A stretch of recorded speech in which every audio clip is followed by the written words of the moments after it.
Ya, Pak. Ya. Ya, oke.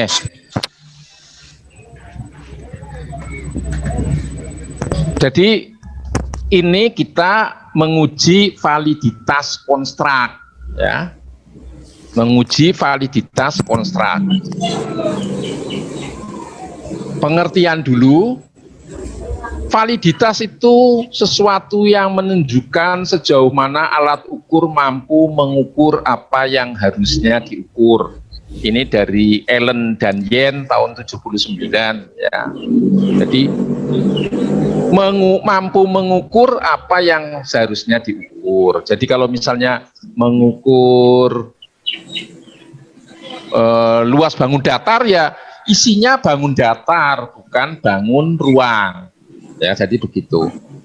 Validitas adalah ketepatan dan kecermatan instrumen dalam menjalankan fungsi ukurnya. Ini Aswar, ya.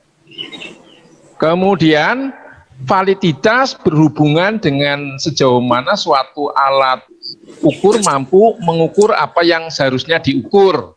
Hampir sama dengan Allen dan Yen, ya. Ini Ari, Yakob dan Rasafih, ya, tahun 85. Validitas sebuah tes menyangkut apa yang diukur tes dan seberapa baik tes itu bisa mengukur. Ini Anastasi dan Urbina, ya, psychological testing bukunya, ya. Karena ini kita membahas validitas konstruk saja, yang isi kemarin sudah saya jelaskan. Ini validitas konstruk, jadi yang saya jelaskan validitas konstruk. Validitas konstruk suatu instrumen adalah lingkup sejauh mana instrumen bisa mengukur suatu konstruk atau bangun atau sifat teoretiknya. Jadi tadi ketika kita mengukur bangun luas, ya isinya bangun luas, ya. Konstruknya itu bangun luas, begitu. Validitas ini digunakan untuk menunjukkan sesuatu yang tidak dapat diukur secara langsung. Jadi konstruk itu tidak dapat diukur secara langsung, tetapi akibatnya dapat diamati, ya. Contoh pada kepribadian adalah merupakan sesuatu yang tidak dapat diukur secara langsung, namun akibat dari konstruk kepribadian ini akan nampak pada kehidupan sehari-hari. Misalnya orang ceria, berarti apa? Introvert, ekstrovert, ya, berarti ekstrovert, ceria, senang ngomong, terbuka, senang ember, ya, ngomong terus, itu namanya ekstrovert. Kalau pendiam, mudah tersinggung, itu introvert. Itu kalau dari sisi kepribadian. Kalau luas bangun, ya segi 4, segi 3, 4 persegi panjang, itu bangun datar, ya. Sedangkan kalau bukan trapesium, silinder, terus piramid, balok, itu termasuk bangun ruang. Ya, bangun ruang. Untuk menganalisis validitas konstruk, salah satunya dapat dilakukan dengan menggunakan analisis faktor. Ini bukan satu-satunya, ya, tapi salah satunya. Ya, bisa menggunakan RAS model, bisa menggunakan Lisrel. Nah, seperti itu. Analisis faktor exploratory faktor analisis digunakan sesuatu yang belum punya dasar. Jadi dalam rangka mencari-cari, misalnya patah hati. Patah hati itu sifatnya bisa lokal, ya. Kalau menurut Barat itu beda dengan yang ada di Indonesia, ya. Terus apalagi misalnya makanan, makanan juga berbeda antara orang luar dengan orang kita. Ya, orang luar senang keju, orang Indonesia belum tentu. Ya. Nah, maksud saya itu sesuatu pengukuran juga berdasarkan budaya. Ya, budaya di mana yang diukur itu berada. Ya. Seperti itu. Ya. Ini baru mencari-cari, artinya belum ada yang pasti. Tapi kalau misalnya orang sudah tahu luas itu ada bangun datar, bangun ruang, itu berarti dia konfirmatori, ya, konfirmatori, berbeda dengan eksploratori, sudah tahu karena memang seperti itu. Atau kepribadian tadi introvert, ekstrovert, itu sudah tahu. Itu berarti konfirmatori. Nah, seperti itu. Kalau yang sifatnya eksploratori apa? Ya, yang belum ada atau bersifat lokal. Ya, misalnya disiplin sekolah. Nah, itu berbeda antara sekolah yang satu dengan yang lain. Jadi nanti sifatnya dapat saling melengkapi. Ya, mungkin budaya kuliah di UNES dengan di Jogja berbeda. Ya, bisa juga ya, karena misalnya di sana itu lebih dekat dengan adat Jawa, sehingga pengukurannya juga disesuaikan dengan adat tersebut. Ya. Kalau orang secara umum mencuri itu malu, nah, tapi belum tentu pada suatu daerah yang di situ kumpulannya orang-orang nakal, belum tentu malu mereka, dianggapnya bahwa itu milik bersama. Nah, itu seperti itu. Makanya saya dulu pernah mengembangkan tahun 2000 berapa ya? 15-16 ya. Saya mengukur pengembangan instrumen untuk mengukur disiplin mahasiswa dalam melakukan praktek permesinan. Di disiplin mahasiswa dalam mengikuti praktek permesinan di jurusan teknik mesin seperti apa. Nah, seperti itu ya. Silakan nanti saudara bisa mengeksplorasi untuk mengembangkan ya, sesuai dengan keahlian saudara tentunya. Kalau bisa yang belum ada ya, atau yang menyerupai tapi yang betul-betul ada belum ada. Sekarang exploratory factor analysis atau EVA digunakan untuk mereduksi. Jadi analisis faktor itu sebenarnya mereduksi, meringkas ya, meringkas indikator menjadi lebih sedikit yang dinamakan faktor. Jadi meringkas yang banyak. Jadi kalau dalam ilmu measurement kan variabel, kemudian faktor atau dimensi, ya, kemudian indikator. Jadi kalau di exploratory faktor, faktornya belum tahu kita, tetapi baru tahu indikatornya berdasarkan teori yang ada. Ya, misalnya datang tepat waktu, itu kan disiplin. Ya, datang tepat waktu, itu kan disiplin. Itu indikator disiplin maksud saya. Terus apa? Membersihkan mesin setelah praktek, itu kan disiplin.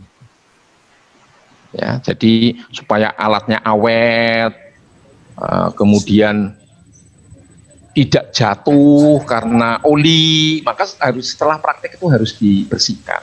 Ya. Jadi dengan EVA, indikator-indikator tersebut akan diringkas menjadi lebih sedikit. Dan ini merupakan faktor-faktor yang membentuk instrumen tersebut. Faktor-faktor yang terbentuk ini adalah merupakan validitas konstruk dari instrumen. Ya, jadi pengumpulan daripada indikator menjadi faktor itu merupakan validitas konstruk atau bangun. Ya. Jadi di sini kalau exploratory faktor jangan dimulai dari faktornya, tetapi dari indikatornya. Ya, kalau saudara sudah tahu variabel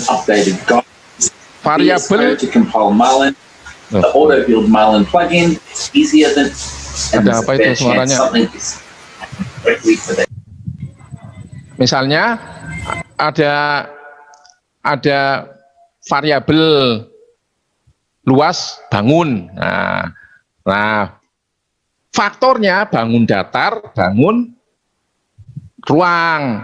Itu namanya faktor atau dimensi. Nah, indikatornya yang itu tadi. Kalau bangun datar ya segitiga, segi empat, apalagi trapesium dan sebagainya, itu namanya indikator. Sedangkan kalau di luas bangun ruang itu ada kotak, silinder dan sebagainya. Nah, kalau exploratory faktor dimulai dari situ, dari indikatornya, kemudian nanti diringkas menjadi faktor. Nah, kalau konfirmatori kita sudah tahu. Nah, sebaliknya, jadi faktornya terus kita nulis instrumennya butir-butirnya. Nah, harusnya butir-butir atau indikator itu sesuai dengan faktornya. Nah, kalau tidak berarti penulisan saudara kurang cermat. Ya. Karena kalau konfirmatori itu artinya menjelaskan yang sudah ada. Sedangkan kalau eksploratory itu mencari-cari. Ya. Nah, proses EVA ini. Tahapan analisis faktor secara garis besar sebagai berikut. Yang pertama adalah memilih indikator yang layak dimasukkan dalam analisis faktor. Jadi EVA itu indikatornya dulu. Ya. Untuk itu maka seharusnya ada korelasi yang cukup tinggi kuat di antara sejumlah indikator yang dianalisis sehingga terjadi pengelompokan. Jadi akan sangat baik apabila indikator-indikator dalam kumpulan yang sama itu mempunyai korelasi yang tinggi. Maka di sini nanti ada anti-image correlation. Ya, anti-image correlation. Ya. Jika sebuah indikator atau lebih berkorelasi rendah atau lemah dengan indikator lainnya, maka indikator tersebut akan dikeluarkan dari analisis faktor. Nah, sebaliknya, kalau korelasinya antara satu dengan yang lain lemah atau rendah, maka akan dikeluarkan dari faktor yang terbentuk. Ya. Statistik MSA, Measure of Sampling Adequacy, atau Bartlett Test of Sphericity dapat digunakan untuk keperluan ini. Jadi dilihat Bartlettnya, KMO-nya, nah seperti itu. Setelah sejumlah indikator terpilih, maka dilakukan ekstraksi terhadap indikator-indikator tersebut sehingga menjadi lebih sedikit. Ya tadi kan sudah dijelaskan kan. Jadi analisis faktor itu untuk meringkas. Ya. Beberapa metode pencarian faktor yang populer adalah prinsipal komponen dan maksimum likelihood. Ya. Faktor yang terbentuk pada banyak kasus kurang menggambarkan perbedaan di antara faktor-faktor yang ada. Ya, jadi ada beberapa kasus itu tidak menggambarkan, ya, karena berkorelasi rendah tadi. Untuk itu, jika isi faktor masih diragukan, dapat dilakukan proses rotasi atau rotate komponen nantinya, ya. Untuk memastikan apakah faktor yang terbentuk sudah secara signifikan berbeda dengan faktor yang lain. Jadi dengan adanya rotasi faktor ini, yang lemah menjadi kecil, yang sudah tinggi menjadi lebih tinggi. Maksudnya seperti itu. Supaya lebih jelas, pasti. Ya. Setelah faktor-faktor benar-benar sudah terbentuk, maka proses selanjutnya adalah menamai faktor. Karena ini exploratory faktor, maka diberi nama. Kumpulan-kumpulan dari indikator-indikator menjadi faktor diberi nama. Penamaan sesuai dengan kesesuaian butir-butir itu. Ya. Ya, tadi kalau 4 persegi panjang, segitiga, ya tentunya namanya ya bangun datar, luas bangun datar. Nah, ini contohnya kasus analisis eksploratory faktor. Sudah saya kirimkan kemarin file SPSS-nya ya. Sebagai ilustrasi seorang peneliti ingin membuat instrumen untuk mengukur penghambat penyelesaian skripsi. Misalnya, kalau saudara mau buat ini ya silahkan, nggak masalah. Pengembangan instrumen penghambat penyelesaian skripsi. Nanti sampelnya mahasiswa, terutama mahasiswa yang sudah tuwek-tuwek, di atas semester 10. Kan itu kan berarti kan sudah melebihi semester 10 kan terhambat. Ya, itu sampelnya itu. Ya. Tetapi kalau saudara untuk mengukur kelancaran, nah itu bisa diambil semester 7, semester 8. Ya, karena mereka lancar. Diharapkan semester 8 atau 9 bisa lulus. Nah, seperti itu. Kemudian peneliti menulis ini penghambat, malas menulis. Setelah selesai skripsi males-malesan. Bangun tidur, lihat TV, terus siang jalan-jalan. Yang kedua, butir 2, sulit mencari jurnal. Ya. Nah, mencari jurnal itu juga ada taktiknya, ada triknya, ya. Seperti yang saya kemarin jelaskan, ya. Saat sekarang ini peneliti tidak usah ke perpustakaan, ya. Tidak usah itu. Sekarang cukup dengan Mbah Google, ya. Jadi saudara nggak usah ke sana, malah justru rujukan-rujukan yang dari jurnal itu lebih tinggi nilainya daripada yang dari buku. Karena yang dari jurnal itu berdasarkan penelitian, sedangkan yang di buku belum tentu. Mungkin konsep, ya, konsep seperti itu. Yang ketiga, jarang ke perpus. Nah, ini salah satu ya. Kalau mungkin sekarang ya bisa sering membuka Google, jarang membuka Google. Nah, itu ya boleh ya. Butir yang keempat, malu bertanya. Males, teko koncone males ya. Temennya sejauh mana nggak mau tahu. Tahu-tahu temennya sudah pada lulus ya. Kemarin itu ada itu sudah saya setujui pada waktu semester lalu 2019 bulan Maret, baru seminar sekarang. Ya, karena memang kemungkinan pernah mengirimkan foto pada saya anaknya sakit-sakitan. Ya, itu karena perempuan ya. Perempuan itu kan biasanya sangat menyayangi anaknya ya, menyayangi anaknya. Lain-lain dengan bapak-bapak ya. Sehingga ketika sakit ibunya memikirkan sampai mundur 1 tahun ya. Kemudian banyak tidak termotivasi melihat keadaan yang sekarang ini, mencari pekerjaan sulit. Walah, ternyata kuliah kelihatannya nggak ada gunanya ini. Nah, seperti itu. Orang yang pesimis ya, lebih baik nanti-nantilah mengerjakannya, misalnya seperti itu. Kemudian banyak main tadi, termasuk mungkin yang belum punya istri, pacaran.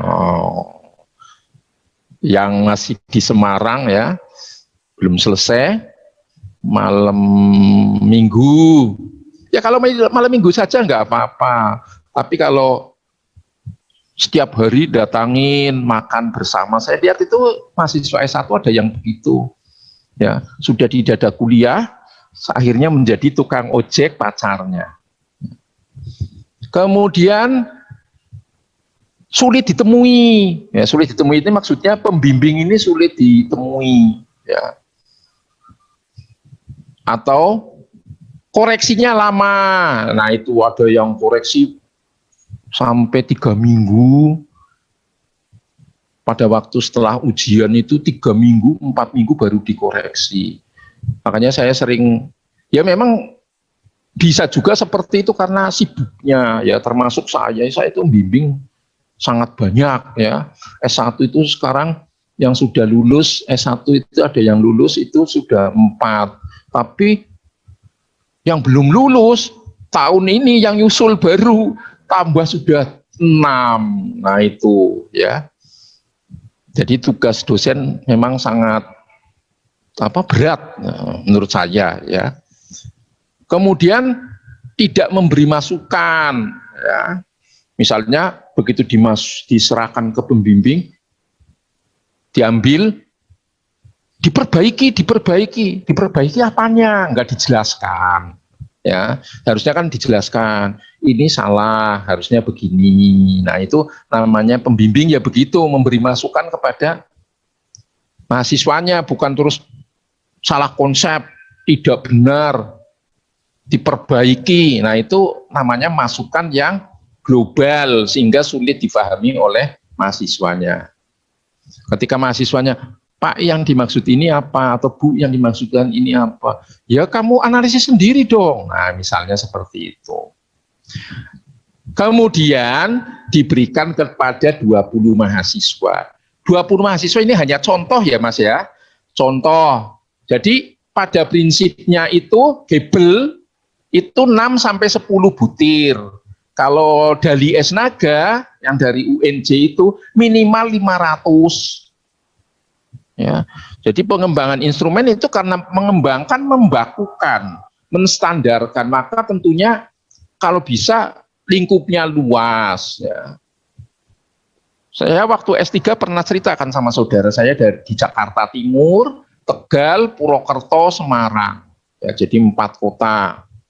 Ya, terus gimana? Ya dititipkan kepada gurunya di sana. Ya, di Jakarta Timur kita titipkan, negeri dan swasta, ya dengan mengasih uang lah ya, berapa 300 apa 400, satu sekolahan kan misalnya 60 siswa, yang negeri bisa 80 atau 90, diserahkan saja ke sana ya. Pengisian instrumen dengan skala Likert, ini untuk contoh ini skalanya Likert ya. Langkah-langkah analisis faktor. Yang pertama memilih variabel yang dapat dianalisis, tadi sudah dijelaskan ya. Memilih variabel yang dapat dianalisis yaitu tadi KMO, Bartlett, kemudian anti-image correlation. Nah, seperti itu.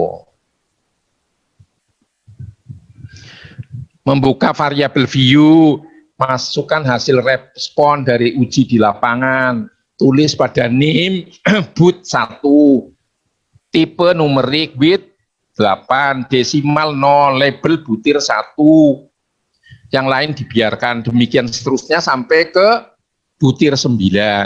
Ini contohnya kan butir 9. Data hasil respon mahasiswa terhadap instrumen, ini instrumennya seperti ini ya.